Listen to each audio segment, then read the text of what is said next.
నమస్తే welcome to మన ప్రకాశం. ఆంధ్రప్రదేశ్ ఉప ముఖ్యమంత్రి పవన్ కళ్యాణ్ బీజేపీకి మిత్రపక్షంగా ఉన్నారు. ఆయన ఏపీలో కూటమి ఏర్పాటు కావడానికి ప్రధాన కారణం.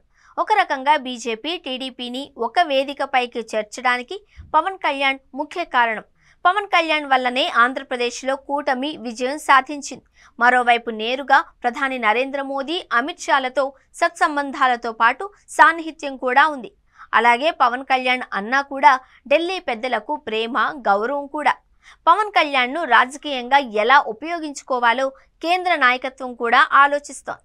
అదే సమయంలో దక్షిణ భారతదేశంలో క్రౌడ్ పుల్లర్గా కూడా పవన్ కళ్యాణ్ను సెంట్రల్ పార్టీ గుర్తిస్తుంది.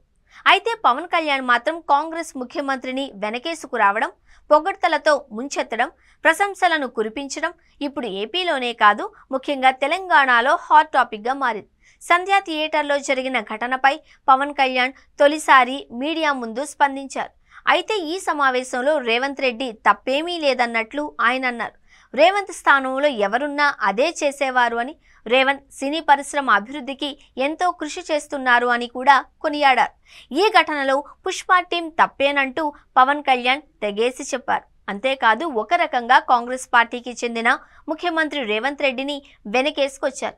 అయితే దీనిపై బీజేపీ నేతలు మాత్రం ఒకంత అసహనంతో ఉన్నట్లు తెలుస్తోంది. పుష్ప ఘటన తరువాత జరిగిన పరిణామాలపై ఇటు ఏపీ బీజేపీలోని నేతలు, అటు తెలంగాణ బీజేపీ యావత్తు అల్లు అర్జున్ వైపు నిలబడింది. రేవంత్ రెడ్డికి వ్యతిరేకంగా అనేక స్టేట్మెంట్లు ఇచ్చారు. కేంద్ర మంత్రులు కిషన్ రెడ్డి, బండి సంజయ్లు అల్లు అర్జున్ను వెనకేసుకొచ్చారు. ఏపీ బీజేపీ అధ్యక్షురాలు పురంధేశ్వరి సైతం కూడా అల్లు అర్జున్ తప్పేమీ లేదు అని ప్రకటన చేశారు.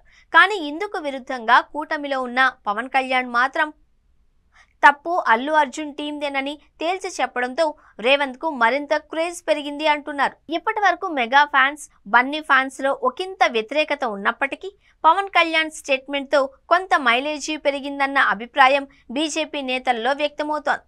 మిత్రపక్షంగా ఉన్నప్పుడు ఒక సున్నితమైన అంశంపై మౌనంగానైనా ఉండాలి, లేదు అంటే మిత్రపక్షంలోని పార్టీలకు అనుగుణంగా వ్యవహరించాలి.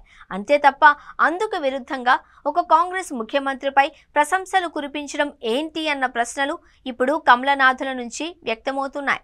అయితే పవన్ కళ్యాణ్ ఉన్నది ఉన్నట్టు మాట్లాడే రకం కావడంతో ఆయన తన మనసులో ఉన్నది ఆఫ్ ది రికార్డులో చెప్పారు అని, అంటే చిట్ చాట్లోనే ఆయన ఈ రకంగా స్పందించారు అని, బహిరంగ వేదికలపై ఎక్కడా ఈ విషయంపై రెస్పాన్స్ కాలేదు అన్న విషయాన్ని కూడా జనసేన నేతలు గుర్తు చేస్తున్నారు. మొత్తం మీద మిత్రపక్షంగా ఉన్న పవన్ కళ్యాణ్ కాంగ్రెస్ నేతలకు వత్తాసు పలకడంపై ప్రధానంగా తెలంగాణ బీజేపీ నేతలు గుర్రుగానే ఉన్నారు.